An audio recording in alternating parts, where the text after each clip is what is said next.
substantially influenced what my mother said. It is my firm view that this panorama programme holds no legitimacy and should never be aired again.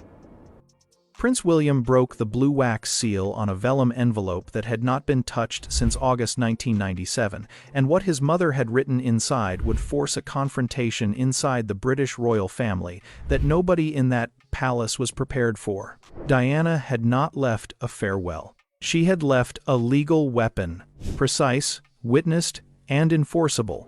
Within hours of reading those 3 pages, William had sent a single photocopy to Clarence House, and the moment Camilla read the first 4 lines of her predecessor's handwriting, she canceled a national television interview, shut her office door, and called her lawyers. But the letter was never lost. It was never forgotten. It had been held deliberately by someone who had been waiting nearly 30 years for exactly the right moment to release it. And that changes everything about this story. Before we go any further, make sure you are subscribed, because what Diana actually wrote, and who protected it all these years, is far more extraordinary than the headlines suggest. But to understand why this letter carried the power to stop the palace in its tracks, we need to begin with the morning William first held it in his hands. Prince William's dark blue Range Rover pulled into the stable courtyard at Althorpe House on a cold, overcast morning in late March 2026. He climbed out of the driver's seat alone. No press briefing had been issued. No statement had been prepared.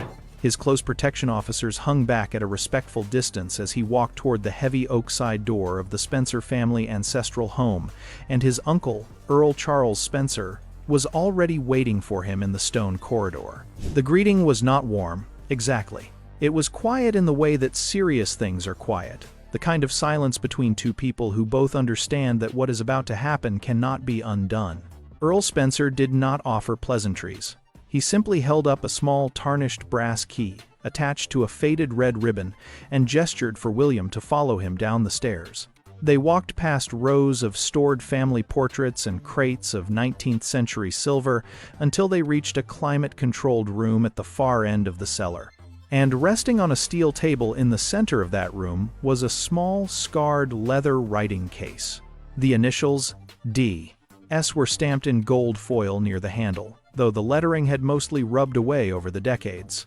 Earl Spencer pointed to the case and explained that a senior estate solicitor had discovered it 3 days prior while clearing out an old filing cabinet in the estate's private legal office. The box had remained completely untouched since September 1997. William took the brass key from his uncle, fitted it into the lock, and turned it until the mechanism released with a sharp metallic snap. He lifted the heavy leather lid. Inside the case sat a small stack of private photographs.